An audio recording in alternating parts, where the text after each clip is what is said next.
Baru-baru ini viral sebuah aksi penjual gorengan, menggoreng dengan menggunakan tangan kosong. Aksi tersebut terekam dalam video yang diunggah oleh akun TikTok @AnitaAritonang.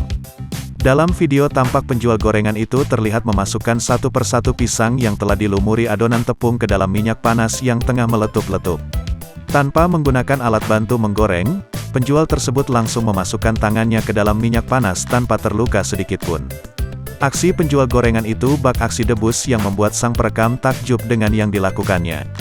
Sontak unggahan tersebut mendapat beragam komentar warganet.